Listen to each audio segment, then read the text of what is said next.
The cap and gown crumpled in Ellie Deckard's trembling hands as she stood barefoot on the burning concrete of her front porch, the June sun already scorching at 7:30 a.m. The deadbolt had been thrown. New locks installed overnight.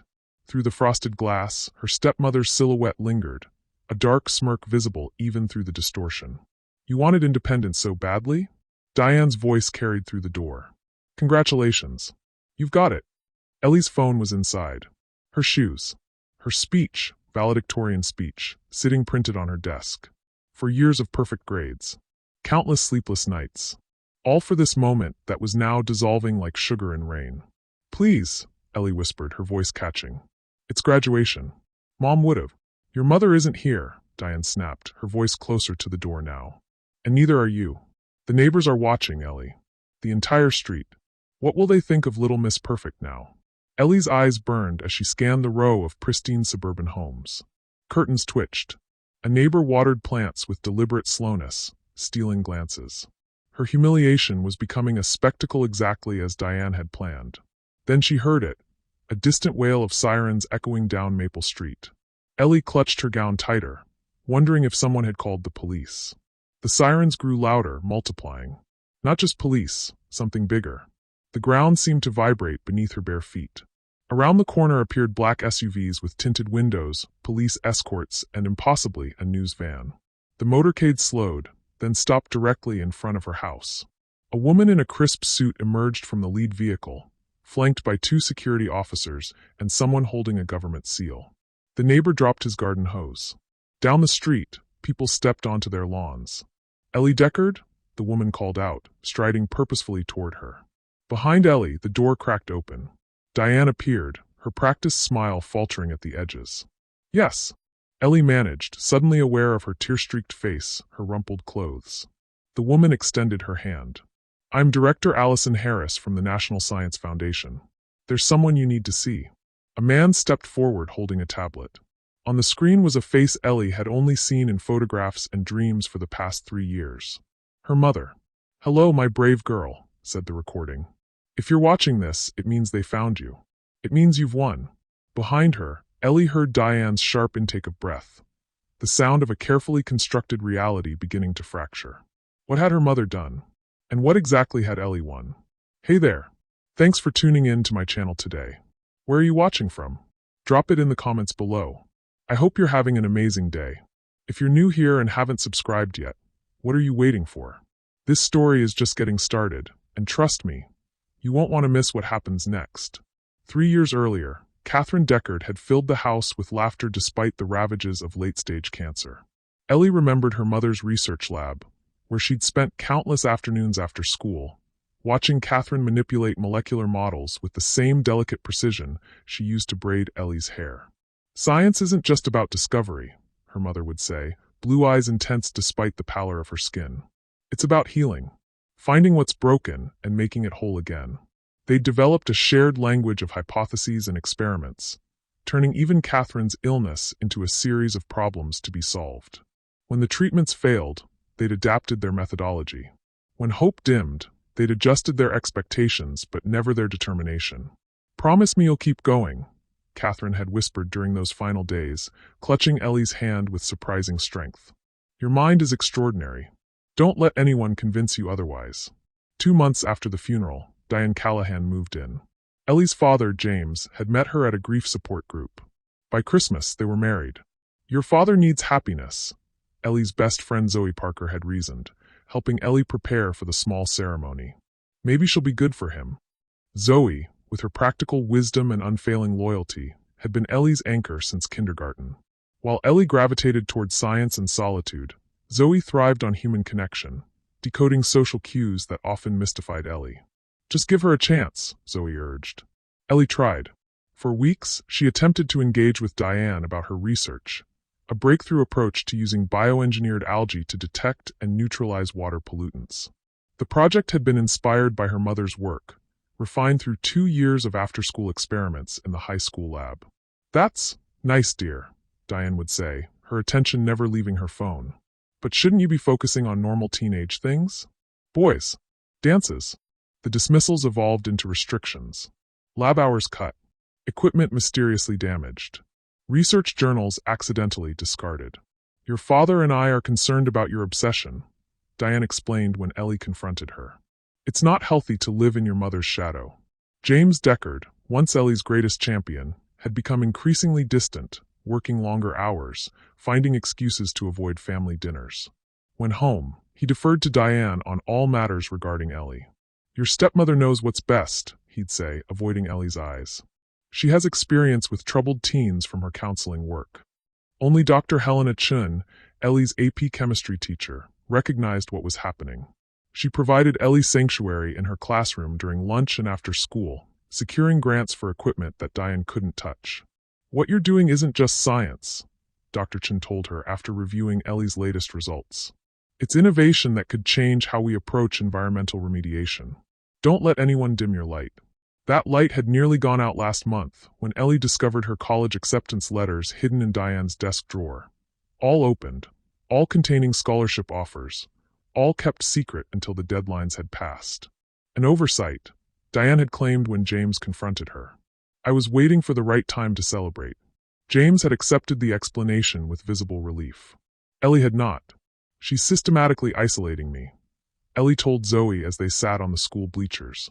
Dad doesn't see it. No one does. Zoe squeezed her hand. I see it. Dr. Chen sees it. And we're not going anywhere. What neither of them saw was Diane watching from her car in the school parking lot, her expression calculating as she made a phone call. Yes, it's about James Deckard's daughter, she said quietly. I'm concerned about her mental state. The obsession with her mother's work has become unhealthy. I think we need to consider intervention options after graduation. The night before graduation, Ellie had worked late in Dr. Chen's lab, finalizing her data for the state science competition. When she arrived home after midnight, the house was dark except for the glow of Diane's computer screen in the study. Ellie paused in the hallway, glimpsing spreadsheets and offshore account numbers before Diane snapped the laptop shut. It's rude to spy, Diane said, her voice knife-edged. What exactly did you see? Nothing, Ellie lied. Just saying good night. Diane's smile didn't reach her eyes. Big day tomorrow. You should get some rest. At 3 a.m., Ellie woke to the sound of her doorknob turning. Through barely open eyes, she watched Diane slip into her room and take Ellie's phone from the nightstand. 20 minutes later, the phone returned, but something about its position was different. Ellie had feigned sleep until morning, then discovered the locks changed and her future seemingly sealed, until the motorcade arrived. Now, standing barefoot on her porch, Ellie stared at her mother's face on the tablet screen, vibrant, determined, and somehow, impossibly, speaking directly to her across the chasm of death itself. I know you're all wondering what happens next in Ellie's journey. If you're enjoying this story so far, make sure you hit that subscribe button. I'd love to hear your predictions in the comments. What do you think Catherine recorded in that video? If you're watching this, it means they found you. It means you've won. Catherine Deckard's image on the screen was vibrant. Hair still full, eyes bright with the intensity Ellie remembered from before the diagnosis. She must have recorded this during the early days, when hope still outweighed probability. I've nominated you for the Lawrence Innovation Grant, Catherine continued. They won't review applications until until I'm gone. But I've included preliminary research data and outlined how your approach could revolutionize water purification in developing regions. The sun beat down on Ellie's bare shoulders as neighbors gathered at the edges of their lawns. Director Harris stood beside her, one hand protectively on Ellie's arm. The grant is prestigious, $250,000 for continued research, university sponsorship, and global implementation support, Catherine explained. But I know you, my brilliant girl. It's never been about recognition for you. Tears streamed down Ellie's face as her mother leaned closer to the camera. Here's what they don't know, what no one knows except you and me, Catherine whispered. Your algae formulation doesn't just detect toxins. It can neutralize compounds previously considered resistant to bioremediation. The implications for cancer research are extraordinary. Behind Ellie, Diane stepped fully onto the porch, her voice honeyed. This is wonderful news. We're so proud of. That's far enough, Mrs. Deckard, Director Harris interrupted, her tone steel beneath silk. Security, please ensure Mrs. Deckard remains at an appropriate distance. Two officers moved between Diane and Ellie as Catherine's message continued. There's something else you should know, Catherine said, her expression darkening. I've documented unusual financial activities at Revita Corp, the pharmaceutical company funding my research. Someone has been diverting funds meant for clinical trials into offshore accounts. I've included my evidence with your nomination. Ellie's heart hammered against her ribs as she remembered the spreadsheets on Diane's laptop. The offshore accounts. My investigation points to someone within the company's legal department, Catherine continued. Specifically, their head of compliance. Turn that off, Diane demanded, lunging forward only to be blocked by security. This is private family business. Diane Callahan, Catherine finished. The crowd gasped. Neighbors exchanged shocked glances. A news camera swung toward Diane, whose face had drained of color. I don't know why she's targeting you specifically, Director Harris told Ellie quietly. But the evidence your mother provided led to a federal investigation. Revita Corp's missing funds exceeded $30 million. Ellie felt dizzy, pieces clicking into horrible alignment. Diane hadn't married her father out of love or shared grief. She'd married him for access, to silence Catherine's discovery by controlling her legacy. By controlling Ellie. We would have approached you differently, Director Harris continued. But this morning we received an anonymous tip that you might be in danger. Your phone activity showed unusual searches for inpatient psychiatric facilities. Texts supposedly from you to your school counselor expressing suicidal ideation. I never sent, Ellie began, then remembered Diane taking her phone in the night. We know, Harris said. The IP address traces back to this house. Mrs. Callahan Deckard's device, specifically. At the edge of the gathering crowd, Ellie spotted a familiar face, Dr. Chun, her chemistry teacher, standing beside two people in FBI windbreakers. She gave Ellie a small nod. The anonymous tip came from your teacher, Harris confirmed, following Ellie's gaze. She's been working with investigators for months. Your father is being brought here now. He had no knowledge of his wife's activities. Diane's practiced composure cracked. This is absurd. You can't possibly believe. Mrs. Callahan Deckard, one of the FBI agents called, approaching the porch. We have a warrant for your arrest on charges of embezzlement, fraud, and conspiracy. As agents led Diane toward a waiting vehicle, another black SUV pulled up. The back door opened, and a young man about Ellie's age stepped out, carrying a laptop case emblazoned with the MIT logo. Sorry I'm late, he said, jogging toward Director Harris.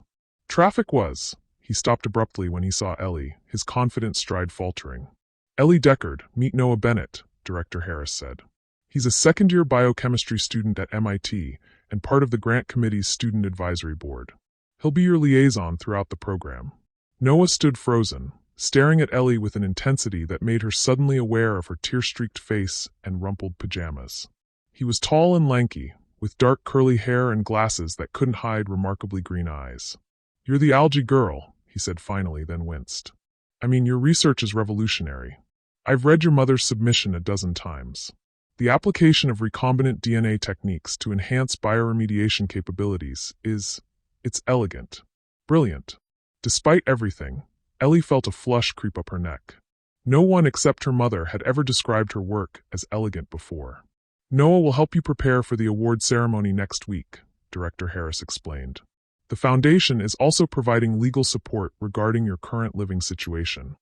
A police cruiser pulled up, and Ellie's father emerged from the back seat, looking disoriented and ashen. When he saw Ellie standing barefoot in her pajamas, surrounded by federal agents and news cameras, something broke in his expression. Ellie, he choked out, pushing past security to reach her. What's happening? They said Diane, he stopped, seeing Catherine's face still frozen on the tablet screen. Dad, Ellie whispered, her voice thick with unshed tears. Mom left us a message. As James Deckard crumpled to his knees on the sun-baked concrete, Ellie felt Noah step closer to her side. For what it's worth, he said quietly, I voted for your project before I knew about any of this. The science stands on its own. For the first time that morning, Ellie felt something beyond shock and vindication. Something that might, eventually, feel like hope. The tablet in Director Harris's hands suddenly brightened with a new image. Catherine Deckard, smiling directly at the camera. One last thing, my brave girl, she said. Whatever happens next, remember that science is about healing what's broken, including hearts. Especially yours. Wow, things are really heating up. I can't believe what Catherine discovered about Diane. If you're enjoying this emotional roller coaster, Please hit that subscribe button and let me know in the comments what you think will happen between Ellie and Noah. Their chemistry is already undeniable, don't you think? The hotel suite provided by the National Science Foundation felt impossibly large after years of being confined to her increasingly restricted bedroom. Ellie stood at the floor-to-ceiling windows, watching sunset paint the city skyline in shades of amber and gold. Your father's meeting with the federal prosecutors should be finishing up soon, Dr. Chen said, setting a cup of tea on the coffee table. She had accompanied Ellie to the hotel, while James Deckard gave his statement downtown. How are you holding up? Ellie pressed her palm against the cool glass. I keep thinking I'll wake up. That none of this is real. It's real, Dr. Chen confirmed gently. Your mother made sure of it. A soft knock interrupted them. Noah Bennett stood in the doorway, his MIT sweatshirt replaced by a button-down shirt that looked freshly ironed. Sorry to intrude, he said, pushing his glasses up. Director Harris sent me with the briefing materials for tomorrow's press conference. Dr. Chen gathered her things. Perfect timing. I should get home to feed my cat. Ellie, call me if you need anything. After Dr. Chen left, an awkward silence descended. Noah shifted his weight from one foot to the other, while Ellie absently traced patterns on the window glass. So, Noah finally ventured, how does it feel to have revolutionized bioremediation before your high school graduation? A startled laugh escaped Ellie. Honestly? Terrifying. Yesterday, I was just trying to avoid my stepmother long enough to make it to graduation. Now I'm apparently supposed to save the world's water supply. Noah's smile was crooked genuine. If it helps, you don't have to do it all tomorrow. The grant provides 5 years of funding. He spread documents across the coffee table, schedules, talking points, background on the other committee members. As he explained each item, Ellie found herself studying him instead of the papers. His hands moved expressively when he spoke about science. His entire demeanor transformed from awkward to animated. You really understand this research, she realized aloud. Noah looked up, surprised. Of course. That's why they put me on your case. I've been studying parallel applications for marine environments. Your approach to genetic modification of the algae's chloroplast DNA is exactly what my research team has been missing. For the next hour, they lost themselves in scientific discussion, sketching molecular structures on hotel notepads and debating enzyme efficiency rates. When Ellie's father finally arrived, looking exhausted but relieved, he found them surrounded by impromptu diagrams and empty coffee cups. The prosecutors say I'm not a suspect, James announced, loosening his tie. They've been building a case against Diane and her accomplices for months. Apparently, she targeted me specifically after Catherine's death because of my connection to the research. Ellie felt a weight lift from her shoulders. Her father hadn't been complicit, just manipulated and deceived like her. Mr. Deckard, Noah said, standing awkwardly. I should go. But Ellie, I'll pick you up at 8 for the press briefing. After Noah left, James sank onto the couch beside Ellie. I've failed you, he said simply, his voice cracking. I brought that woman into our lives. I chose her over you when you needed me most. Ellie leaned against her father's shoulder, feeling the familiar solidity that had been absent for so long. Mom said science is about healing what's broken. Your mother, James whispered, was the wisest person I've ever known. The morning brought chaos. Reporters gathered in the hotel lobby, social media exploding with the story of Catherine Deckard's posthumous exposé and Diane Callahan Deckard's arrest making national headlines. By the time Noah arrived, Ellie's phone had crashed from notification overload. Ready for this? Noah asked as they rode the elevator down. Ellie smoothed her blazer, borrowed from Dr. Chen, slightly too large but professional enough for television. Not remotely. Just talk about the science, Noah advised. That's the part you know better than anyone. The press conference blurred into a kaleidoscope of camera flashes and rapid-fire questions. Director Harris skillfully deflected inquiries about the criminal investigation, keeping the focus on Ellie's research and the grant opportunity. When asked about her stepmother, Ellie followed Noah's advice and pivoted to discussing algae cultivation methods. Afterward, as they escaped through a service entrance to avoid the media scrum, Noah's phone buzzed with a notification. You're trending, he reported, showing her the screen. #AlgaeGirl is number 3 nationwide. Ellie groaned. Please tell me that's not going to stick. Noah's laugh echoed in the parking garage. Could be worse. At MIT, they called me Mushroom Boy for an entire semester after my fungal decomposition project. For a brief moment, the pressure lifted. Then Noah's expression shifted as he read something else on his phone. "What is it?" Ellie asked. He hesitated. "Diane's being released on bail. Her legal team is making statements claiming Catherine's evidence was fabricated out of professional jealousy." The air seemed to thin around Ellie. "She's fighting back." "The Foundation has lawyers," Noah reminded her. "And the FBI has been investigating for months. This doesn't change anything." But it did change things. By evening, conservative news outlets were running segments questioning the timing of the arrest and the government's involvement in the grand announcement. Social media accounts began circulating doctored photos of Ellie with captions suggesting she was profiting from false accusations against her stepmother. "They're trying to discredit you before the formal award ceremony," Zoe said during their video call that night. Classic character assassination. Ellie paced the hotel room, her father asleep in the adjoining suite. "I never asked for any of this. I just wanted to continue Mom's research." "Which is exactly why they're scared," Zoe pointed out. "You're not just some kid with a science project. You're Catherine Deckard's daughter carrying on work that threatens powerful people." As they separated, Ellie noticed her father's expression change, his eyes focusing on something over her shoulder. She turned to find a woman in a sleek black dress approaching, Diane's attorney, Victoria Mercer.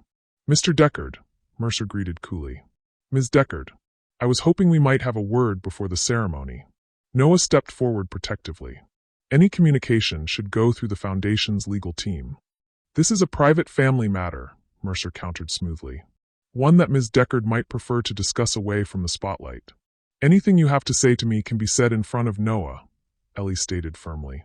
Mercer's smile remained fixed. "Very well. My client is prepared to drop her countersuit regarding intellectual property rights to your research, provided you issue a statement tonight clarifying that your mother's allegations are unsubstantiated." "Unsubstantiated?" Ellie repeated incredulously. "The FBI has bank records, forged documents." "Circumstantial evidence," Mercer interrupted. "And nothing directly linking Mrs. Callahan Deckard to any financial impropriety. However, the negative publicity from these accusations has already damaged her reputation irrevocably." James placed a protective arm around Ellie's shoulders. "Your client threatened to frame me for her crimes if Ellie didn't withdraw from the grant." Mercer's expression betrayed nothing. "A serious allegation, Mr. Deckard. Do you have proof of this threat?"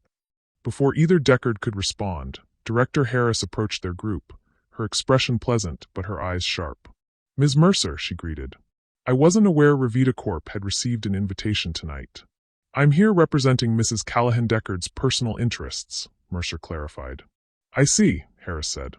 "Well, I'm afraid I must steal our guest of honor for final preparations. The ceremony begins in 20 minutes.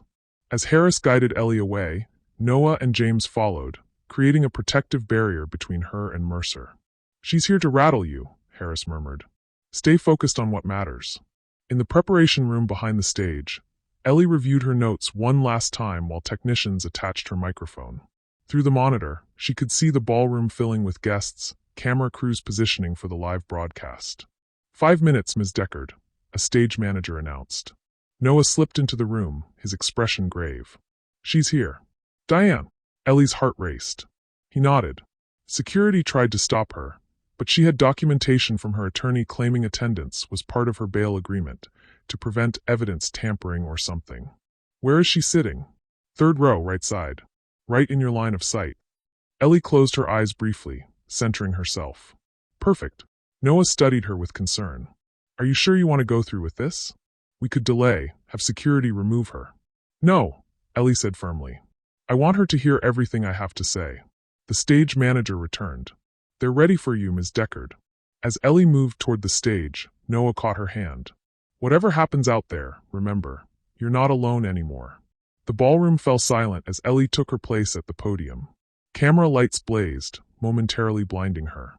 When her vision cleared, she immediately found Diane in the third row, immaculately dressed, her expression a practiced mask of polite interest. "Good evening," Ellie began, her voice steady despite the thundering of her heart. 3 years ago, my mother, Dr. Catherine Deckard, began research into bioremediation techniques using genetically modified algae. Her goal was simple but profound: to create sustainable, affordable methods for purifying contaminated water sources in regions without access to traditional infrastructure.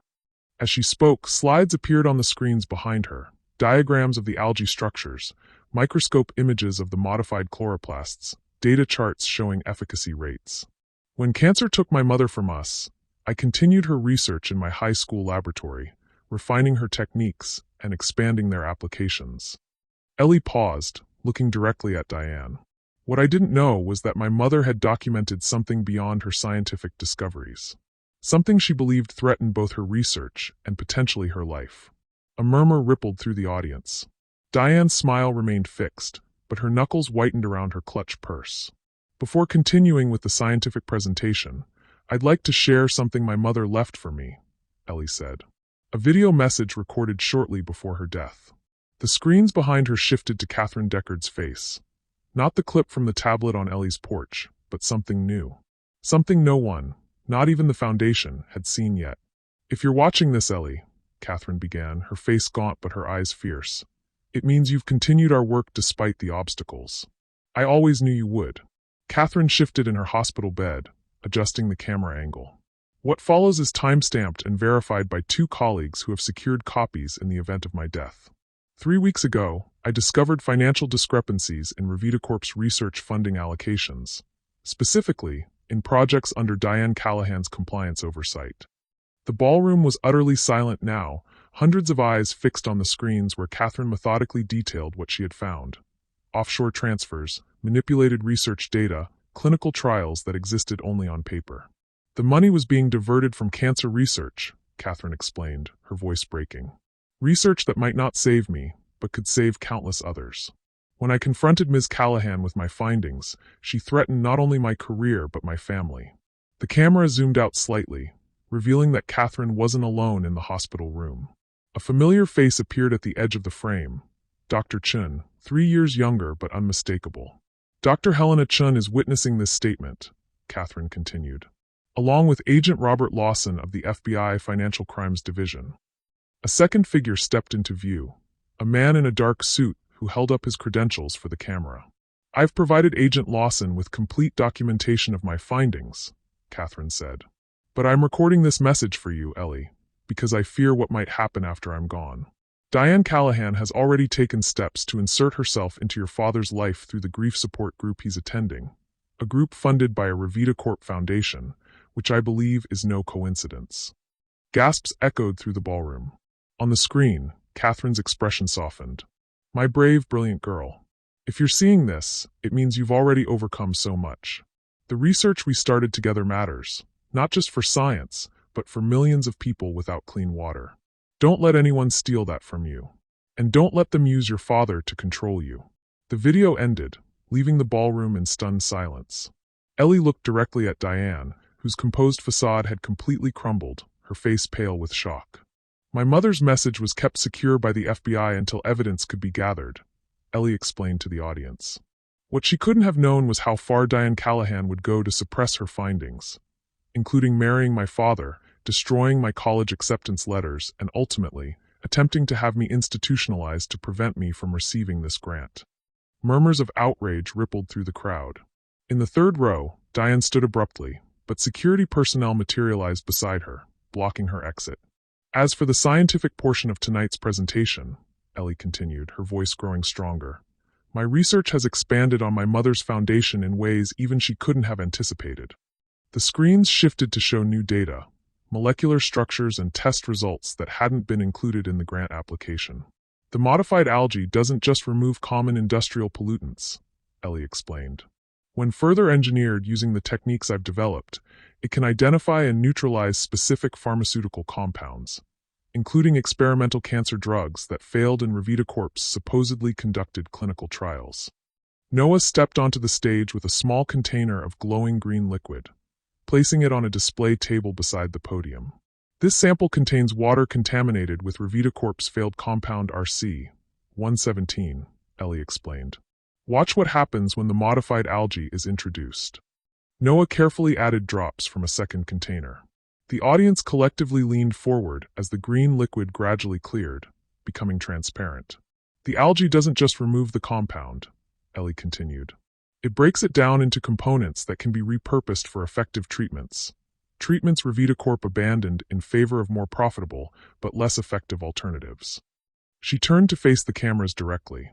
My mother didn't just uncover financial fraud. She discovered that potentially life-saving research was being buried for profit. That's what she really died trying to protect. The truth about treatments that could have saved thousands of lives, including potentially her own. In the third row, Diane lunged toward the stage, her composure completely shattered. "You manipulative little," security restrained her before she could finish, escorting her struggling form toward the exit. "In accepting the Lawrence Innovation Grant," Ellie concluded, her voice steady despite the chaos, "I pledge to continue this research with complete transparency, making all findings publicly accessible so that no corporation can ever again bury science that could save lives." The ballroom erupted in applause. Director Harris returned to the stage, embracing Ellie before taking the microphone. "In light of tonight's revelations," Harris announced, "the National Science Foundation is doubling Ms. Deckard's grant allocation and partnering with the World Health Organization to implement her water purification system in communities across 5 continents." As Harris continued, Noah guided Ellie off the stage and through a side door where James waited, his eyes shining with pride and unshed tears. "Your mother would be so proud," he whispered, embracing her. Over her father's shoulder, Ellie watched through the doorway as federal agents entered the ballroom, moving toward Victoria Mercer and several Revita Corp executives. "We did it," she breathed. "We actually did it." Noah's hand found hers, fingers interlacing naturally. "This is just the beginning," he promised. "Everything changes now." And for the first time since her mother's death, Ellie believed that change might actually be for the better. Morning light filtered through hotel curtains as Ellie scrolled through her phone, her eyes burning from lack of sleep. The ceremony had ended just past midnight, but the world's reaction continued unfolding at digital speed. "You're trending in 14 countries, Noah reported, setting a coffee beside her. "The hashtag Justice for Catherine is everywhere." Ellie looked up, noticing the dark circles under Noah's eyes matching her own. They had worked through the night with federal agents, corroborating evidence, and providing additional documentation. "Any word from the prosecutors about my dad?" she asked. Noah nodded. "All forged documents have been officially dismissed. He's completely cleared." Relief washed over her, but it was short-lived. Her phone buzzed with a news alert. Revita Corp stock plummets 40% as class action lawsuits begin. "This is bigger than we anticipated," she murmured. "People who lost family members to cancer are demanding investigations into all of Revita Corp's research." "That's a good thing, right?" Noah asked, settling beside her on the couch. "Yes, but..." Ellie hesitated. "I just wanted to continue my mother's work. Now I'm at the center of a corporate scandal that affects thousands of people." A gentle knock interrupted them. Director Harris entered, her usual composed demeanor replaced by evident concern. "We need to move you immediately," she announced without preamble.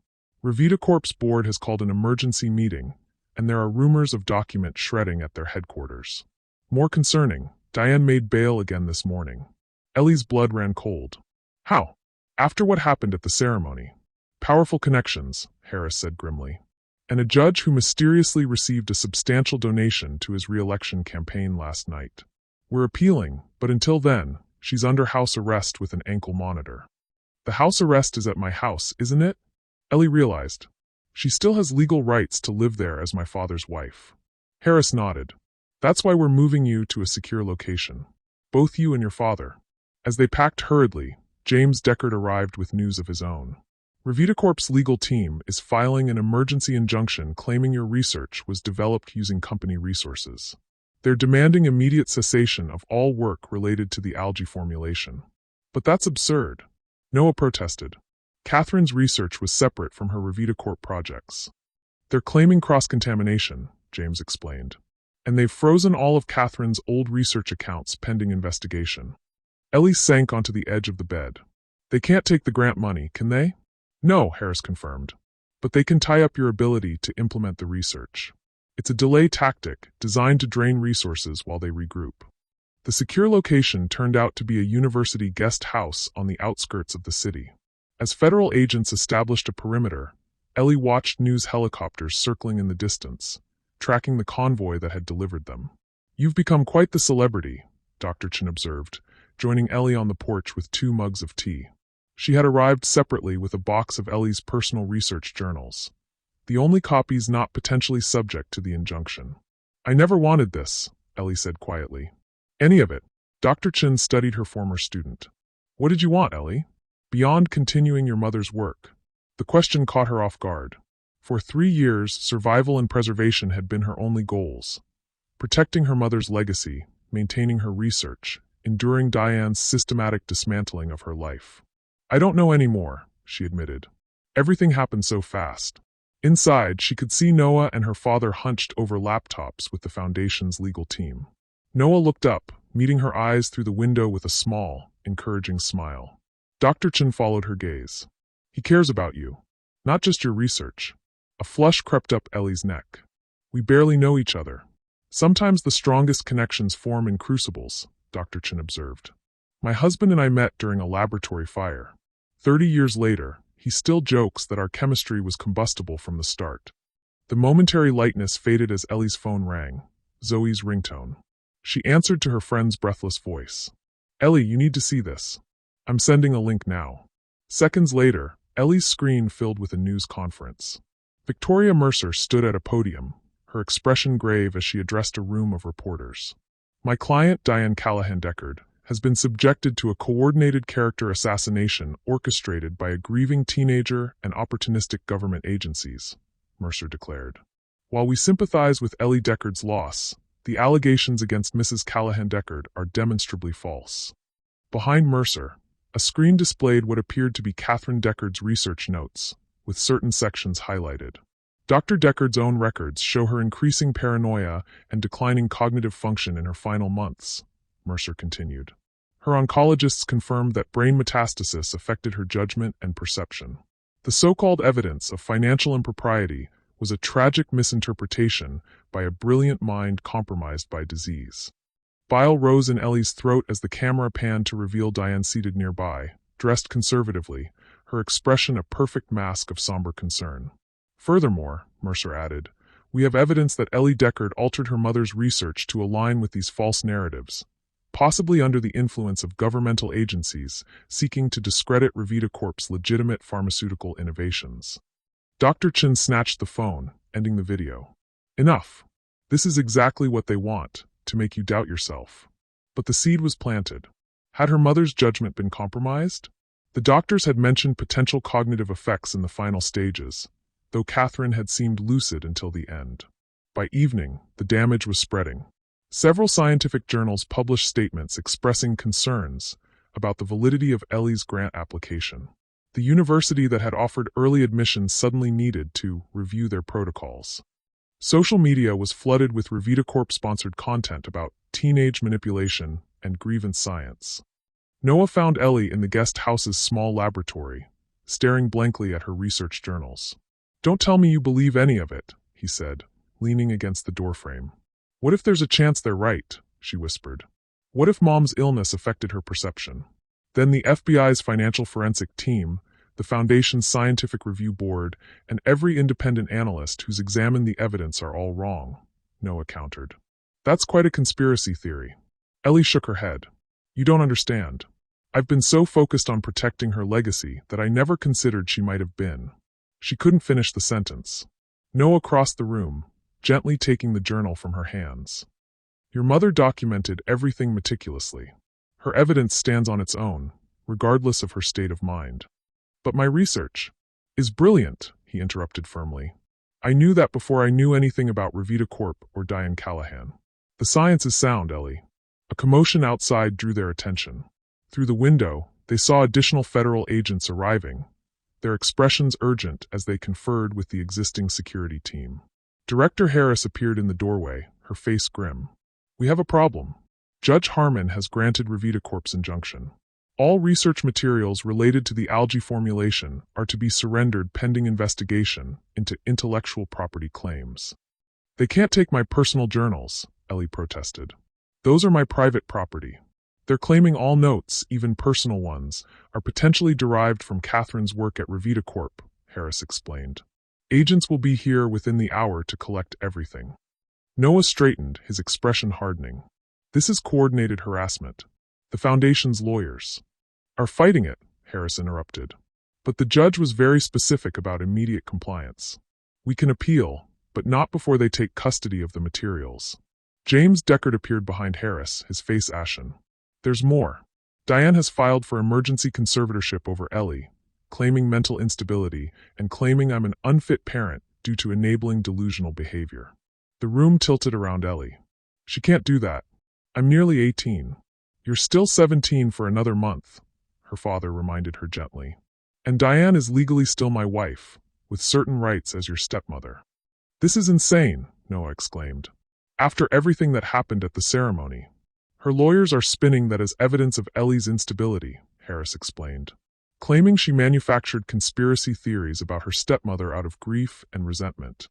Ellie sank onto a laboratory stool, reality crashing down around her. They're taking everything. My research, my freedom, my future. Dr. Chun, who had been silently observing, suddenly stepped forward. Not everything, she said firmly. They can take your notes, but they can't take what's in your mind. She turned to Noah. How quickly could you set up a secure video connection? Noah blinked in confusion. Minutes, but why? Because if they're coming to confiscate physical evidence, Dr. Chun said, we need to digitally document everything first. Not just the research, but Ellie's testimony about how it was developed, completely independent from Revita Corp resources. For the next frantic hour, Ellie spoke directly to a camera, walking through her research methodology, explaining every breakthrough and setback. Noah recorded everything while Dr. Chun asked targeted questions designed to establish the original nature of Ellie's work. As flashing lights appeared on the distant road, Harris burst back into the laboratory. They're here earlier than expected. We need to shut this down now. Send what we have to every secure server you can access, Dr. Chun instructed Noah. Multiple redundant copies. Noah's fingers flew across the keyboard. Transmitting now, but I don't know if. The power cut, plunging the room into darkness. Generator backup should kick in, Harris said, reaching for her phone's flashlight. But the seconds ticked by in darkness. No generator. No lights. Outside, the approaching vehicles accelerated. This isn't right, Harris muttered, moving to the window. Those aren't standard Bureau vehicles. In the dim glow of emergency exit signs, Ellie saw fear flash across Harris's face, an expression she had never seen on the composed director. We need to leave. Now, Harris ordered. Those aren't our people. What? James stepped closer to the window. But they have lights, official vehicles. Fake, Harris snapped, already moving toward the rear exit. This whole operation is being compromised. Someone with significant resources is circumventing normal protocols. As if confirming her assessment, her secure phone buzzed with an emergency alert. She read it quickly, her expression darkening. Judge Harmon was found unconscious in his home 20 minutes ago. The injunction and orders bearing his signature were fraudulent. Noah grabbed Ellie's hand, pulling her toward the exit. We need to get the research data somewhere safe. The transmission was incomplete, Ellie protested, glancing back at the darkened computer. We'll have to recreate it, Noah insisted, tugging her along. But we can't do that if you're in Revita Corp's custody. They fled through the rear service entrance as headlights swept across the front of the building. In the chaos of evacuation, Ellie was separated from her father, hustled into a different vehicle than his. Dad, she called out, twisting in the seat to look back. He'll be fine, Dr. Chun assured her from the driver's seat. Director Harris is with him. We have different extraction routes to avoid being tracked. Noah sat beside Ellie in the back seat, one arm protectively around her shoulders. Where are we going? Somewhere they won't think to look, Dr. Chun replied cryptically, navigating dark side streets with practiced ease. As they drove through the night, Ellie watched her secure life unravel in real time. Her phone buzzed with news alerts. Teenage scientist Ellie Deckard flees federal custody, and Revita Corp whistleblower allegations called into question. Then came the most devastating blow. A statement from MIT withdrawing their early admission offer pending resolution of the intellectual property dispute. Ellie turned off her phone, unable to bear more. Beside her, Noah's hand found hers in the darkness, his fingers interlacing with quiet reassurance. We'll fix this, he promised. But for the first time since her mother's death, Ellie couldn't see a path forward. The research that had sustained her through grief and isolation was being stolen. The future she had fought for was dissolving. Even her legal autonomy was under threat. As Dr. Chen's car wound deeper into an unfamiliar neighborhood, Ellie leaned her head against the cold window glass, a single thought echoing. What would her mother do now? The answer came not in words but in memory. Catherine Deckard in her hospital bed, frail but fiercely determined, recording evidence she knew might never see light. Not for herself, but for truth. For science. For the future she wouldn't live to see. Ellie straightened, squeezing Noah's hand. "We need to rebuild the research from scratch," she whispered. "Not just recreate what we lost, improve it." In the front seat, Dr. Chen glanced in the rearview mirror, a small smile playing at her lips. "Now you sound like your mother." The car turned down a narrow driveway, headlights illuminating a modest house nestled among towering oak trees. "Where are we?" Ellie asked. Dr. Chen killed the engine. "The last place anyone would look for revolutionary bioremediation research. My mother's gardening shed." As they approached the small house, Ellie saw a silhouette in the window, someone waiting. Someone who knew they were coming. "Who else is here?" she asked, suddenly wary. Dr. Chen's smile widened. "Someone your mother trusted with her life. And now with yours." The door swung open before they reached it, warm light spilling onto the porch. In the doorway stood a woman Ellie had never met but immediately recognized. Dr. Amara Patel, her mother's former research partner at Stanford. The woman Catherine had often described as the most brilliant mind in bioremediation. "You're late," Dr. Patel observed, her accent softly melodic. Her keen eyes assessed Ellie from head to toe. "You have your mother's focus in your expression. Come in quickly." The modest exterior of the house belied its interior. What appeared to be a simple living room had been transformed into a state-of-the-art laboratory, with equipment Ellie recognized as custom designed. The same unique configurations her mother had sketched in her journals. "Mom's original lab setup," Ellie breathed, running her fingers over a specialized spectroscope. Dr. Patel nodded. "Catherine and I designed much of this equipment together. When Revita Corp acquired her research division, she ensured duplicate prototypes were secured off-site. Here, with my mother who was her longtime friend."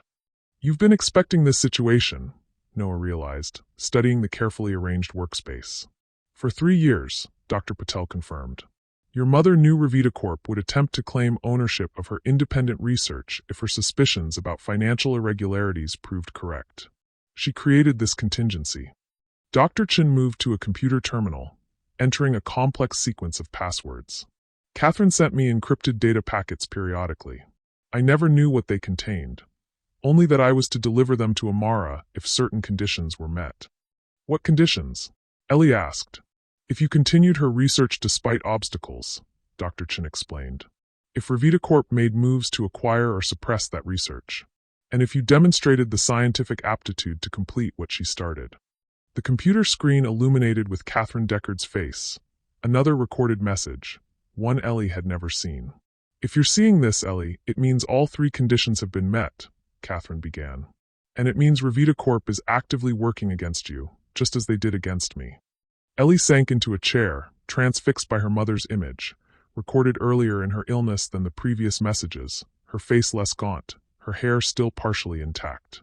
"What you may not know is that the algae research was never about water purification, at least not primarily," Catherine continued. "That was the application I discussed publicly. But the core technology has another purpose, one Revita Corp desperately wants to suppress." Catherine held up a molecular model Ellie instantly recognized. The modified chloroplast structure she had spent years refining. "This engineered pathway doesn't just neutralize environmental toxins," Catherine explained. "When properly configured, it can identify and destroy specific cancer cells without damaging healthy tissue, particularly in forms of cancer resistant to traditional treatments." Ellie's breath caught, like the cancer that killed her. "Revita Corp's most profitable division isn't their water treatment technology," Dr. Patel explained quietly. "It's their cancer treatment pharmaceuticals, specifically medications that manage but don't cure certain aggressive cancers, creating lifetime dependence." On screen, Catherine continued. "I discovered this application accidentally while working on the water purification protocols. When I presented my findings to Revita Corp's research board, the data was classified and my lab access restricted. Official records show my research was deemed non-viable, but internal memos I obtained tell a different story." Catherine held up documents showing internal communications. "They buried my research not because it failed, but because it succeeded too well. A single treatment cure would decimate their recurring revenue model." The revelation struck Ellie like a physical blow. Her mother hadn't just uncovered financial fraud. She had discovered a potential cure that Revita Corp actively suppressed.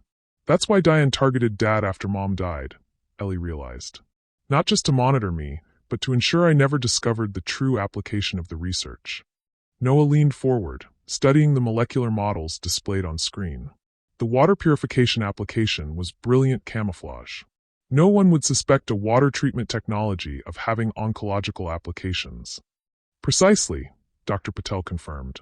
Catherine knew continuing the research openly would be impossible after her confrontation with Revita Corp executives. So she created this parallel track, the public water purification research that Ellie could pursue legitimately, while laying groundwork for the eventual revelation of the cancer treatment application.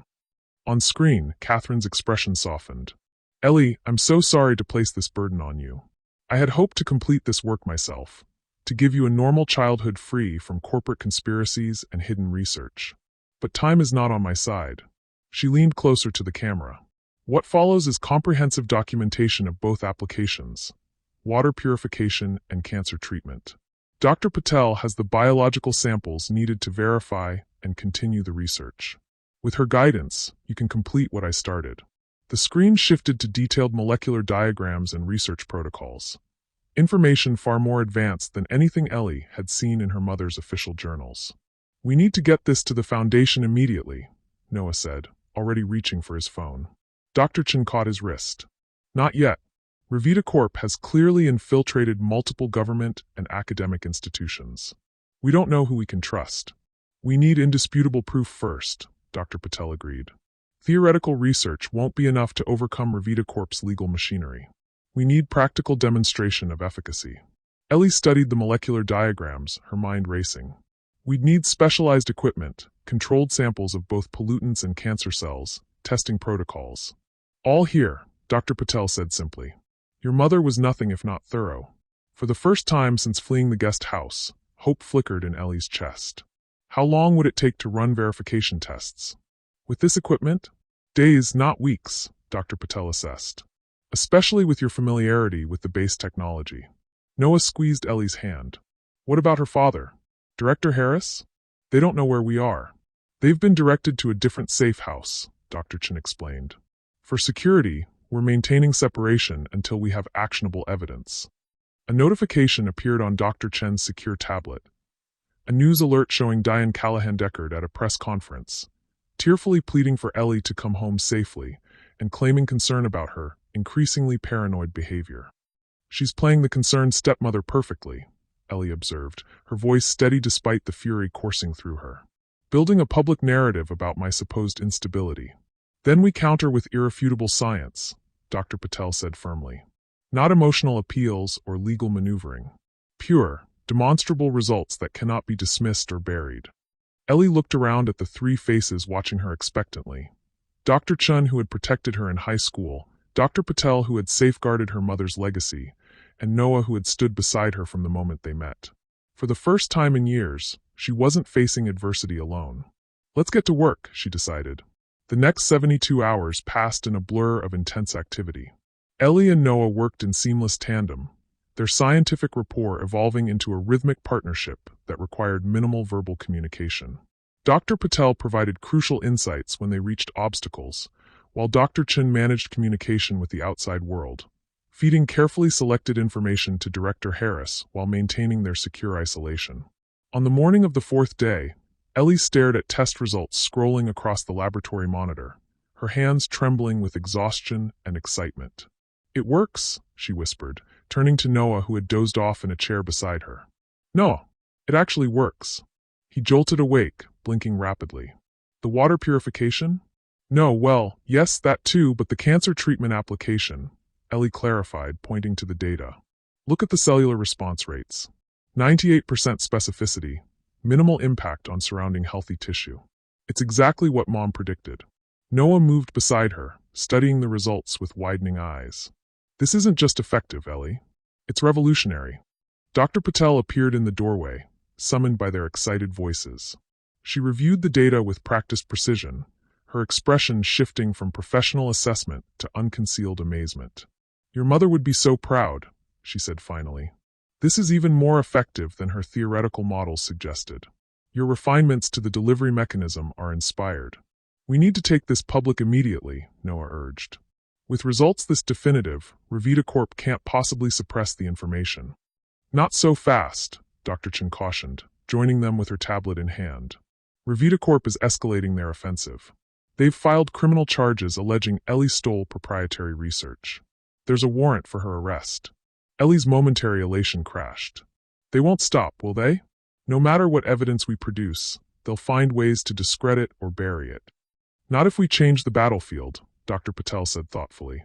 They're expecting a scientific or legal confrontation where their resources give them advantage. What if we make this a public health issue instead? How? Noah asked. Dr. Chen's expression shifted as understanding dawned. The World Health Organization. The Grant Partnership Director Harris announced at the ceremony. Exactly, Dr. Patel confirmed. Who has international authority that transcends corporate influence. If they review and validate this research, Revita Corp couldn't suppress it without creating an international incident, Ellie finished, hope rekindling. Dr. Chen was already typing on her tablet. I can get a secure message to Director Harris. She has contacts who could arrange an emergency review. There's still the arrest warrant, Noah pointed out. Ellie can't exactly walk into headquarters while being sought by federal authorities. I might have a solution for that as well, Dr. Patel said with a small smile. Your mother wasn't just my research partner, Ellie. She saved my sister's life during a clinical trial Revita Corp attempted to shut down. Our family has connections at the Justice Department who've been waiting for an opportunity to examine Revita Corp's practices more closely. For the first time in days, Ellie allowed herself to believe they might actually succeed. The research was solid, the applications undeniable, and perhaps most importantly, she was no longer fighting alone. As the others finalized logistics for contacting officials, Ellie stepped outside onto the small porch. Dawn was breaking over the tree line, painting the sky in hues of promise. She closed her eyes, feeling the gentle morning breeze against her face. We did it, Mom, she whispered. We really did it. A soft footstep behind her announced Noah's presence. He joined her at the railing, their shoulders touching lightly. You should be sleeping, she chided gently. You've been awake for almost 30 hours. So have you, he countered. Besides, I didn't want to miss this. Miss what? His smile was soft in the dawn light. The moment you realized you've won. That everything your mother fought for, everything you fought for, is finally within reach. Something shifted between them, a tension that had been building since their first meeting at the hotel. Ellie turned to face him fully, suddenly aware of how close they were standing. I couldn't have done this without you, she admitted quietly. Yes, you could have, Noah disagreed. You're extraordinary, Ellie declared. I knew it the moment I read your research, long before I met you. His hand rose hesitantly to brush a strand of hair from her face, the gesture achingly tender. Ellie's breath caught as his fingers lingered against her cheek. Terrible timing, she whispered, even as she leaned slightly into his touch. Noah's laugh was soft and warm. The worst. Corporate conspiracies, arrest warrants, world-changing scientific breakthroughs. His eyes searched hers, uncertainty and hope mingling. Is there a protocol for this situation in your research notes? Ellie felt a smile bloom despite the chaos surrounding them. I think we might need to develop a new methodology. The door opened behind them, interrupting the moment. Dr. Chen appeared, her expression both apologetic and urgent. We've made contact with Director Harris, she announced. There's a WHO representative willing to meet us tonight. We need to prepare immediately. Noah's hand fell away from Ellie's face, but the connection between them remained, a tangible current of possibility. Tonight, Ellie echoed, straightening. Where? The place it all began, Dr. Chen said. Your mother's original laboratory at the university. The WHO representative insists on seeing the technology demonstrated in a setting they can verify hasn't been prepared specifically for this presentation. That's in the middle of campus, Noah protested. Ellie's face has been all over the news. How can she possibly? We have help, Dr. Chen interrupted, stepping aside to reveal Zoe standing in the doorway behind her, carrying what appeared to be disguised materials. Heard you could use a makeover, Zoe said with a determined grin. And possibly a diversion. For the first time in days, Ellie laughed, a real, unburdened sound that seemed to lighten the very air around them. Let me guess, she said. You have a plan. Zoe's eyes sparkled with mischief. Several, actually. And backup plans for the backup plans. As the group moved inside to finalize preparations, Ellie paused at the threshold, looking back at the sunrise now painting the world in decisive clarity. The darkest hour had passed. Dawn had broken, and with it came not just hope, but determination to see this through to its rightful conclusion, no matter what Revita Corp might still have planned. Twilight descended over the university campus, shadows lengthening across manicured lawns as students streamed toward dormitories and dining halls. Among them walked a young woman with copper-red hair cut in a stylish bob, oversized glasses obscuring much of her face. She clutched textbooks to her chest, head slightly bowed, just another stressed undergraduate hurrying to finish an assignment. No one gave Ellie a second glance in her disguise. Beside her, Noah walked with deliberate casualness, his MIT sweatshirt replaced by local university apparel, a baseball cap pulled low over his eyes. "Security checkpoint ahead," he murmured, nodding toward two campus police officers checking IDs at the science building entrance. "Stick to the plan," Ellie replied quietly. "Dr. Chin should be in position."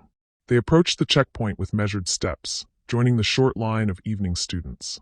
When they reached the front, Noah presented his temporary visitor's badge, arranged through Dr. Patel's academic connections. "I'm showing Dr. Lowenstein's guest lecturer," he explained to the officer. "Here for the evening seminar." The officer checked his clipboard. "Bennett Noah, MIT visiting researcher." He nodded. "And you?" he asked, turning to Ellie. Her heart hammered as she offered the forged ID Zoe had somehow procured. "Amanda Chin, Dr. Chen's niece. I'm helping with demonstration setup." The officer studied the ID, then Ellie's face. For a moment, she was certain he recognized her beneath the disguise. Then his radio crackled with an alert about a disturbance at the student center, exactly where Dr. Chin had promised to create a diversion. "You're cleared," he said distractedly, returning her ID. "Use the east stairwell, west wing is closed for maintenance." They passed through security with measured steps, not daring to speak until they reached the designated laboratory on the third floor. Dr. Patel awaited them, already setting up equipment smuggled in through service entrances throughout the day. "Any problems?" she asked without looking up from the centrifuge she was calibrating. "None," Noah confirmed, securing the door behind them. "Is the WHO representative here yet?" "En route. Should arrive within the hour." Dr. Patel finally looked up, smiling faintly at Ellie's transformation. "The resemblance is remarkable." Ellie touched her newly dyed hair self-consciously. "To whom?" "Your mother, at your age," Dr. Patel clarified. "She wore her hair exactly like that during our graduate studies." The observation sent an unexpected wave of emotion through Ellie. She turned away, unpacking laboratory samples to hide her reaction. "The WHO representative is bringing a certifying witness," Dr. Patel continued, apparently not noticing Ellie's momentary vulnerability. "Someone who can independently verify our findings without potential conflicts of interest." Noah moved to help Ellie with the samples, his presence steady and reassuring beside her. "Any word from your father?" he asked quietly. She shook her head. "Dr. Chin says he's still with Director Harris. They're coordinating with the Justice Department officials Dr. Patel contacted." For the next 40 minutes, they prepared in focused silence, each attending to their designated tasks with practiced efficiency. The laboratory, once Catherine Deckard's primary workspace, gradually transformed into a demonstration facility for the dual applications of Ellie's enhanced algae formulation. A soft knock on the door froze them all in place. Dr. Patel approached cautiously, checking the peephole before relaxing. "It's them," she confirmed, unlocking the door. A distinguished woman in a tailored suit entered first. Dr. Sophia Nakamura, WHO's Director of Emerging Technologies. Behind her came a tall man in a wheelchair, his bearing unmistakably military despite his civilian clothes. General William Forrest, former head of the Defense Department's Medical Research Division and renowned for his incorruptible stance on medical ethics. "Dr. Patel," Nakamura greeted formally. "Thank you for arranging this unconventional meeting. Given the circumstances, we felt discretion was paramount." General Forrest wheeled forward, his sharp eyes immediately finding Ellie despite her disguise. "Ms. Deckard, I presume. You look remarkably like your mother."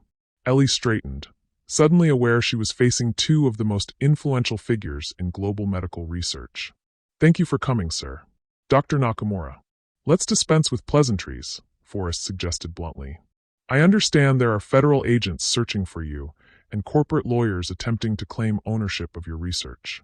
We have limited time before someone realizes this building's power usage doesn't match scheduled activities. Dr. Nakamura nodded agreement. Show us what you have, Ms. Deckard. Convince us this risk is justified. For the next hour, Ellie and Noah conducted a meticulous demonstration of both applications: water purification and cancer treatment. They presented raw data, methodology, and most critically, live demonstrations using the samples they had prepared at Dr. Patel's house. General Forrest watched with increasing intensity as the cancer cells exposed to the modified algae compound visibly deteriorated while surrounding healthy tissue remained untouched. The specificity is remarkable, he observed, examining slide after slide. No collateral damage to healthy cells.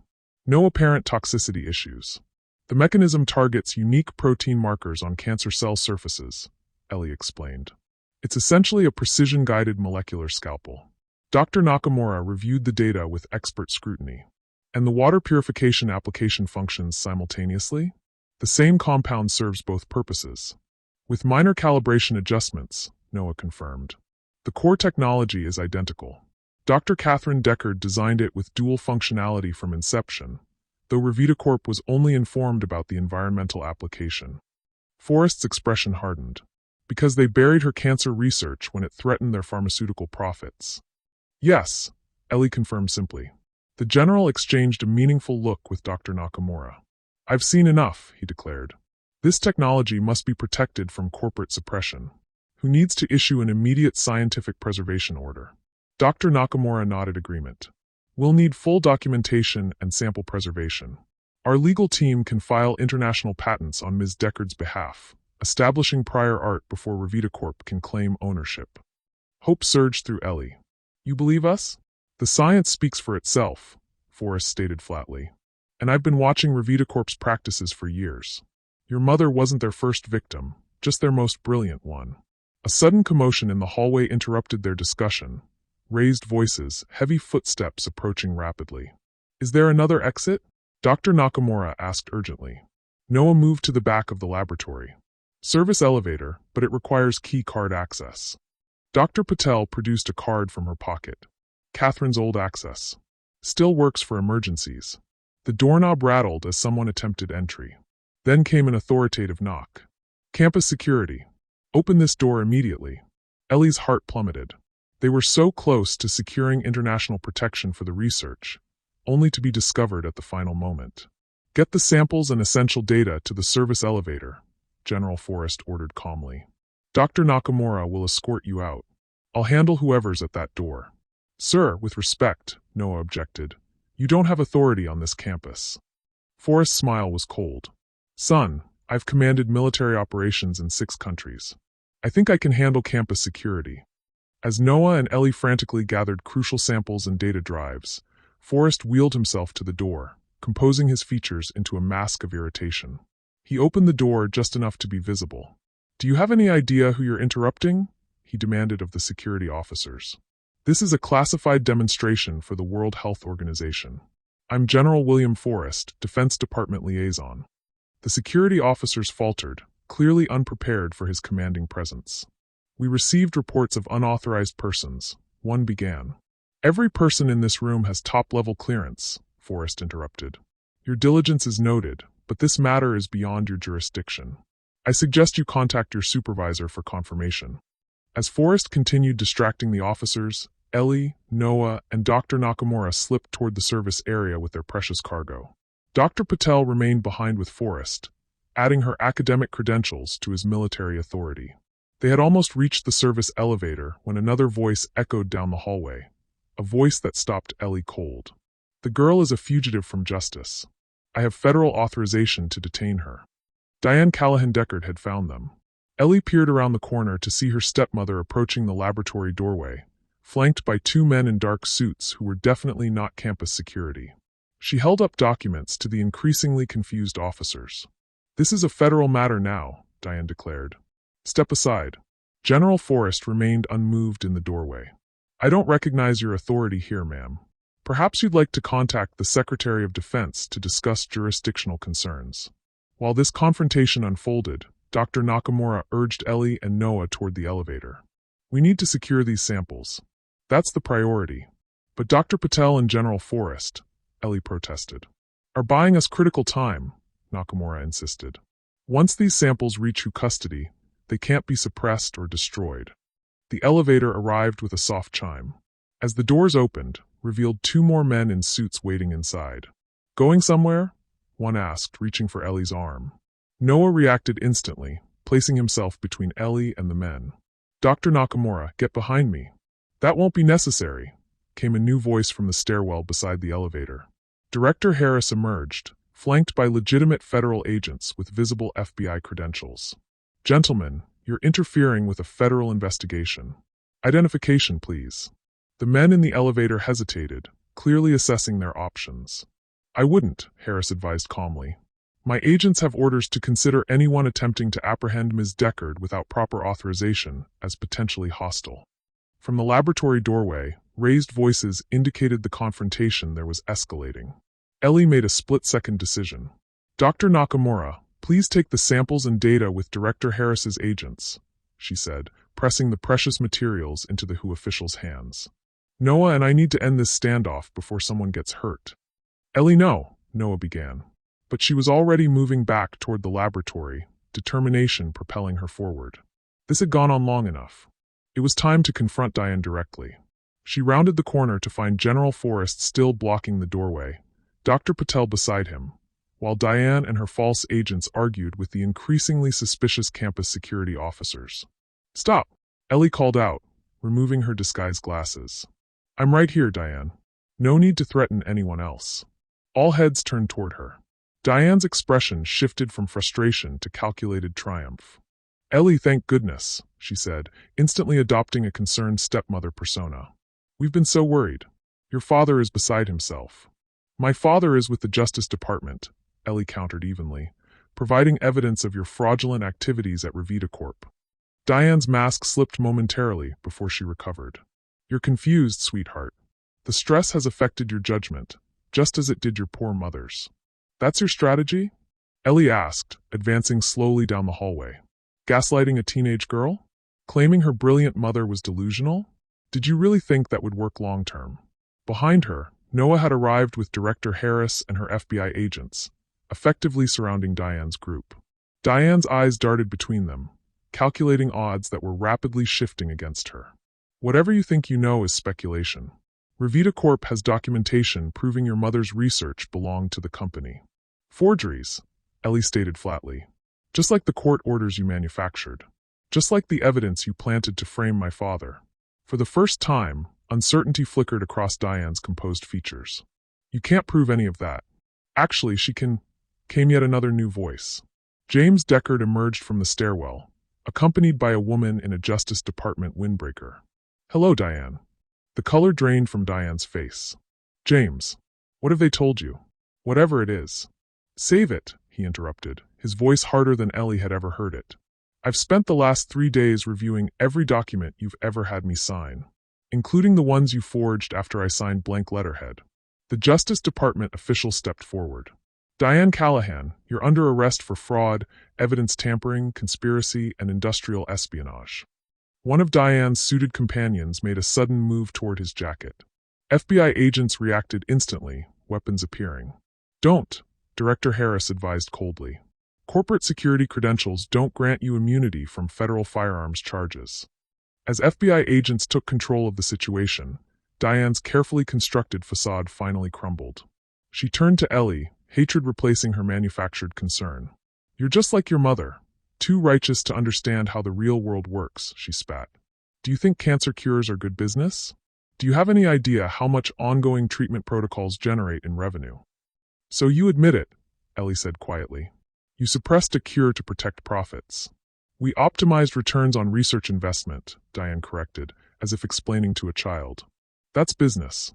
And now it's evidence, the Justice Department official noted, nodding to an agent who had been recording the exchange. As Diane was led away in handcuffs, her final glare at Ellie carried pure venom. This isn't over. Revita Corp has resources you can't imagine.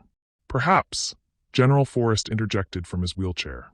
But so does the United Nations World Health Organization, which now has custody of Ms. Deckard's research under international protection protocols. Dr. Nakamura stepped forward, holding up her phone. The WHO's Secretary General has just issued an emergency preservation order for this technology, classifying it as essential global health innovation. Any attempt to suppress or claim ownership without Ms. Deckard's consent will trigger international sanctions. Diane's expression collapsed as the full implications hit her. This wasn't just a personal defeat or a legal setback. It was the complete unraveling of Revita Corp's entire suppression strategy. As agents led Diane and her accomplices away, James Deckard crossed the hall to embrace his daughter. "I'm so sorry," he whispered against her hair. "For all of it. For not seeing what was happening. For not protecting you." Ellie held her father tightly, feeling the trembling in his shoulders. "She manipulated everyone, Dad. Not just you. Your mother tried to warn me," he admitted. "In her final weeks. I thought it was the medication making her paranoid. I should have listened." "You're listening now," Ellie assured him. "That's what matters." As the chaos subsided, the hallway gradually cleared. FBI agents established a perimeter around the laboratory to protect the remaining evidence. Campus security, now fully briefed, helped manage curious onlookers drawn by the commotion. In a quiet moment, Noah found Ellie sitting alone in her mother's old office, adjacent to the main laboratory. She was holding a framed photograph that had somehow survived the years. Catherine Deckard and Amara Patel, much younger, laughing in lab coats beside their first successful algae culture. "Hey," Noah said softly, leaning against the doorframe. "Dr. Nakamura says the samples have been secured. 3 different WHO facilities will independently verify the results." Ellie nodded, still looking at the photograph. "It doesn't feel real yet. That it's actually over." "Not over," Noah corrected gently. "Just beginning." He hesitated, then asked, "Have you thought about what comes next? After the verification is complete?" Ellie finally looked up at him. "MIT withdrew my acceptance. They'll reinstate it," he said confidently. "Probably with considerable embarrassment and additional scholarship offers." A small smile curved Ellie's lips. "Is that your professional assessment as a student liaison?" "It's my personal guarantee," Noah replied, moving into the office to sit beside her. "But you'll have options beyond MIT. Every research university in the world will want the scientist who revolutionized both environmental remediation and cancer treatment before her 18th birthday." The reality of her new circumstances began to sink in. For so long, Ellie had focused solely on surviving Diane's systematic destruction of her life, on protecting her mother's legacy. She hadn't allowed herself to imagine a future beyond that struggle. "I don't know what I want yet," she admitted. "Everything's happening so fast." Noah's hand found hers, fingers interlacing naturally as they had so many times in recent days. "You don't have to decide tonight. Or tomorrow. Or next week. What about you?" Ellie asked, suddenly realizing how little she knew about his plans. "Will you go back to MIT? Continue your research?" Something shifted in Noah's expression, uncertainty replacing his usual confidence. "Actually, I've been offered a position with the WHO research team that will be implementing your water purification technology. It would mean traveling to installation sites around the world. Singapore, Nairobi, Buenos Aires." "That sounds amazing," Ellie said, ignoring the unexpected pang in her chest at the thought of him leaving. "It would be," he agreed. "Except," he trailed off, his gaze dropping to their joined hands. "Except what?" Noah took a deep breath. "Except I've spent the past week with the most brilliant scientist I've ever met, and the idea of returning to normal research without her seems incredibly ordinary."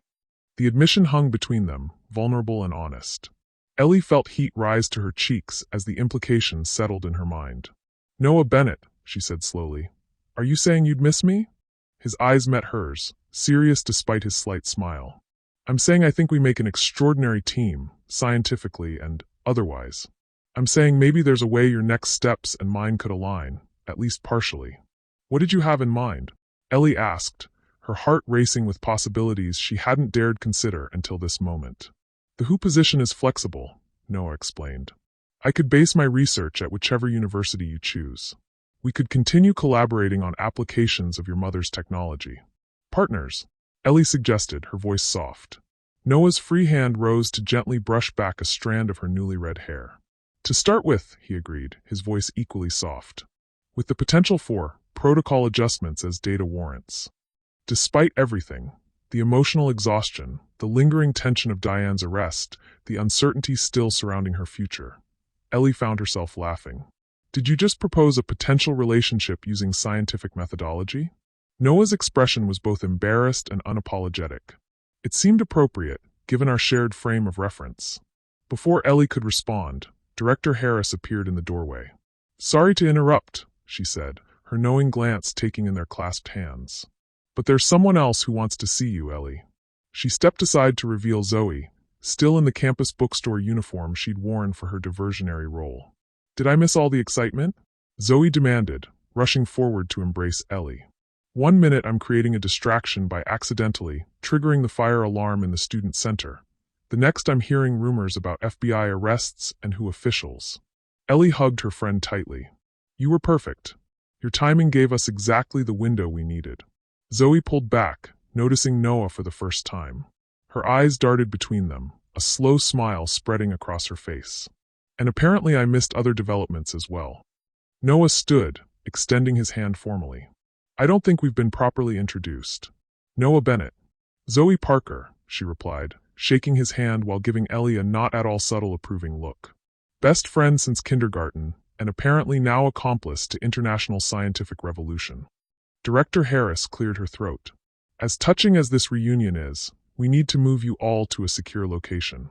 The press has gotten wind of the arrests, and there are already reporters gathering outside the science building." "What about General Forrest and Dr. Nakamura?" Ellie asked. "Already departed with the primary samples," Harris assured her. "The WHO is issuing a formal statement in the morning, acknowledging your research and announcing the International Protection Order." Reality began solidifying around Ellie. Not the desperate reality of recent days, but a new landscape of possibilities. Her mother's research was safe. Diane was facing justice. Her future, for the first time in years, belonged truly to her. As they prepared to leave the laboratory, Ellie paused in the doorway, looking back at the space where her mother had once worked. Where everything had begun. "Goodbye, Mom," she whispered. "We did it." Noah's hand found the small of her back, a gentle, grounding presence. "Ready?" Ellie nodded, stepping forward into whatever came next. "Ready." 1 year later. Sunlight streamed through floor-to-ceiling windows, casting golden patterns across polished laboratory floors. Ellie adjusted her microscope, carefully documenting cellular responses to the latest algae formulation. The Deckard Institute for Bioremediation and Therapeutic Research, housed in a sleek new building on Stanford University's campus, hummed with purposeful activity. "Progress?" Noah asked, entering with 2 cups of coffee. He set one beside her, careful to maintain proper distance from the sensitive equipment. "Promising," Ellie confirmed, accepting the coffee gratefully. "The modified strain is showing 15% better efficiency in saline environments than last month's version." Noah leaned over to examine her notes, his shoulder brushing against hers, a casual intimacy that still sent a pleasant warmth through her. "The Jakarta implementation team will be thrilled. They've been struggling with ocean water infiltration in their coastal treatment facilities. I'll have Dr. Patel review the data before we send the update," Ellie decided, taking a sip of her coffee, prepared exactly how she liked it, with a hint of vanilla and cinnamon. A year had transformed everything. The Lawrence Innovation Grant had evolved into the Deckard Foundation, funded by licensing agreements for non-medical applications of the algae technology. The cancer treatment applications, however, remained entirely non-profit. Catherine Deckard's final gift to the world she was leaving behind. "Your dad called," Noah mentioned, settling at his own workstation. "He's arriving tomorrow instead of Thursday." Something about the congressional testimony being rescheduled. James Deckard had become an unexpected advocate for pharmaceutical industry reform, his first-hand experience with Revitacorp's manipulation giving him unique credibility with legislators. The company itself had imploded in the wake of Diane's arrest, its stock worthless after class-action lawsuits from cancer patients and their families. "Did he say anything about Dr. Chin?" Ellie asked with a knowing smile. Noah's eyes crinkled at the corners. "Only that they're traveling together for convenience. Same story as the last 3 trips." Their romance had been the most unexpected development of the past year. Helena Chun and James Deckard finding connection through shared determination to protect Catherine's legacy. Ellie had been surprised but ultimately delighted to see her father finding happiness again, especially with someone who had been her own champion through the darkest times. "They're not fooling anyone," Ellie laughed, turning back to her microscope. A gentle chime from the laboratory's communication system interrupted their work. "Dr. Deckard," came the receptionist's voice. "Your 2 p.m. appointment has arrived early. Should I have them wait in the conference room?" Ellie glanced at the clock, surprised. "No, send them up, please. We're ready." Noah raised an eyebrow. "We are." "The WHO implementation review," Ellie reminded him. "The quarterly assessment of global rollout progress." Recognition dawned on Noah's face. "Right. I'll pull the regional reports." As he gathered materials, Ellie straightened her lab coat and quickly checked her reflection in a glass cabinet door. At 19, she still occasionally felt the imposter syndrome of leading a research institute while her peers were attending freshman orientation. The honorary doctorate Stanford had bestowed, the youngest recipient in the university's history, hadn't quite erased that insecurity. The laboratory doors slid open to admit Dr. Sophia Nakamura, now a familiar presence as WHO's liaison to the Deckard Institute. "Ellie," she greeted warmly, dispensing with formality as she always did in private meetings. "You're looking well. Stanford agrees with you." "Dr. Nakamura," Ellie replied, embracing the older woman briefly. "How was your flight from Geneva?" "Productive," Nakamura said. "I reviewed the preliminary data from the first 50 cancer patients treated with the Deckard protocol. The results are extraordinary." A surge of emotion tightened Ellie's throat. 50 lives transformed by her mother's research. Research that might have saved Catherine herself had it not been suppressed. "Any adverse reactions?" Noah asked, joining them with the implementation reports. "None significant," Nakamura confirmed. "And the remission rates are holding steady at 94%. The medical community is calling it the most important oncological breakthrough of the century." Pride and grief tangled in Ellie's chest. Pride in what they had accomplished, grief that her mother hadn't lived to see it. "There's something else," Nakamura continued, her expression softening. "The WHO Secretary General has approved the official designation. Beginning next month, the treatment protocol will be formally renamed the Catherine Deckard Life Protocol in all WHO documentation and implementations." Tears pricked at Ellie's eyes. "Thank you," she managed, feeling Noah's steadying hand on her shoulder. "It's the least we can do," Nakamura said simply. "Now, shall we review the water purification implementations? I understand Singapore has exceeded all projected efficiency metrics." They moved to the conference room, where digital displays showed real-time data from treatment facilities around the world. Each glowing dot on the global map represented thousands of people gaining access to clean water through Catherine's technology. Technology that Ellie had refined and expanded beyond even her mother's vision. As the meeting progressed, Ellie found herself occasionally distracted by Noah's presence beside her. His enthusiastic explanations of technical improvements, the respectful way he ensured she received credit for innovations they had developed together, the unconscious habit he had of touching her hand briefly when making an important point. Their relationship had evolved as naturally as their scientific collaboration, moving from professional partnership to friendship to something deeper with the same logical progression that characterized their research methodology. 6 months ago, Noah had finally abandoned his separate apartment, acknowledging what everyone already knew, that they functioned best as a unit, in the laboratory and beyond. After Dr. Nakamura departed with promises of increased funding for the next phase of implementations, Ellie and Noah returned to the main laboratory to complete their afternoon research protocols. "Dinner at Zoe's tonight," Noah reminded her as they worked. "She's apparently making that pasta thing that nearly burned down her apartment last time." Ellie smiled at the thought of her best friend's notorious cooking attempts.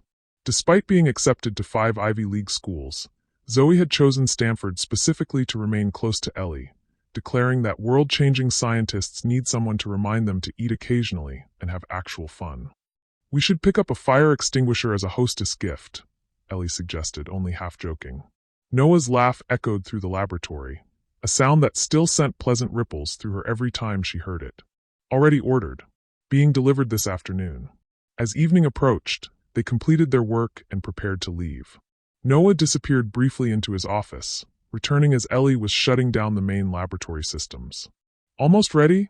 she asked, not looking up from the protocol checklist. "Almost," he replied, his voice carrying an unusual note that made her turn. Noah stood in the center of the laboratory, holding what appeared to be an ancient, battered notebook. Ellie recognized it immediately, her mother's original research journal, the one that had survived Diane's systematic destruction only because Ellie had hidden it inside her high school physics textbook. "What are you doing with Mom's journal?" she asked, puzzled. "I was looking for something," Noah explained, his expression uncharacteristically nervous.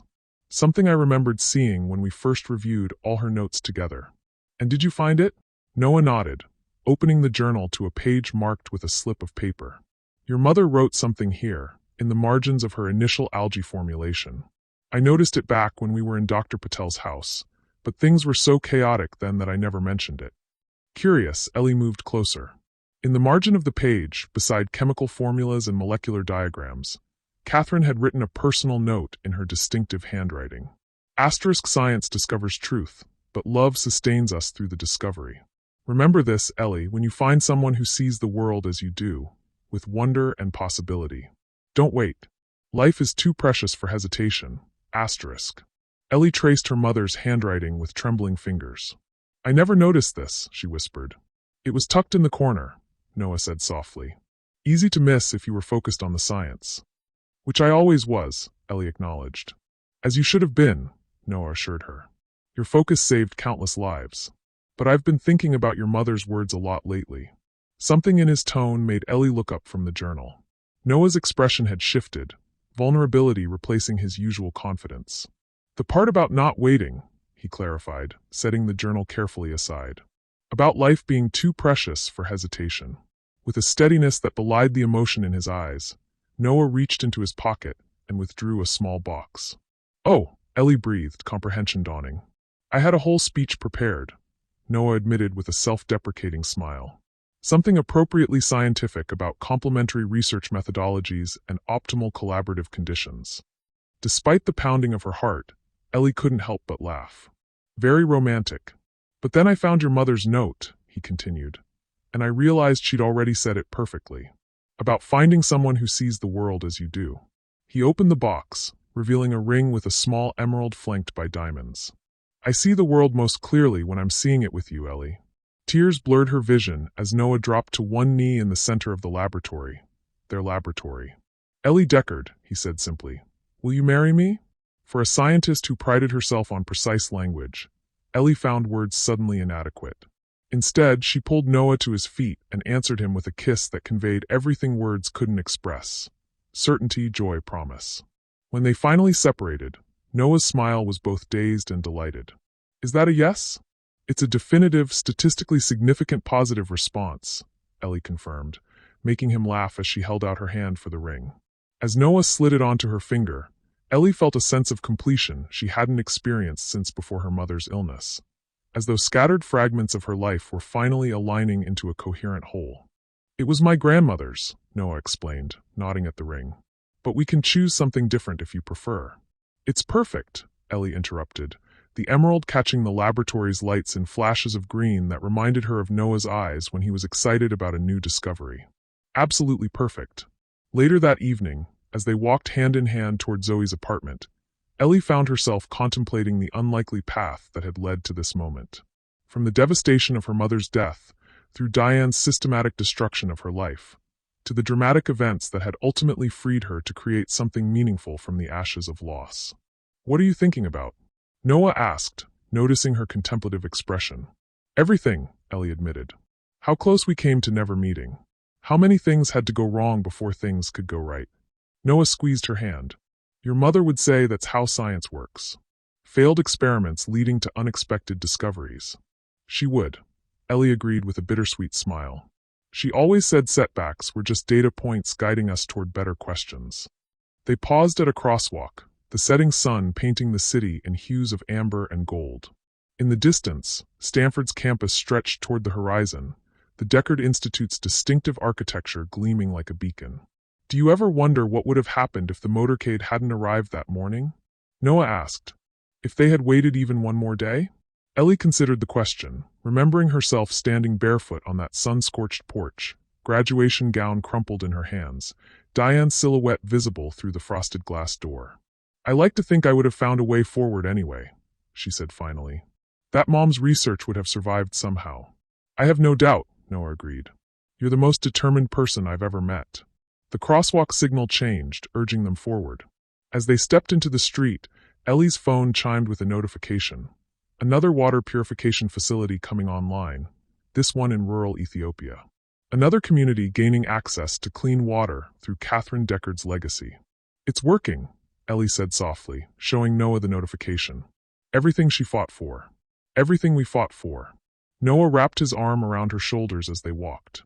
And we're just getting started. Ahead, Zoe's apartment building came into view, lights glowing warmly against the gathering dusk.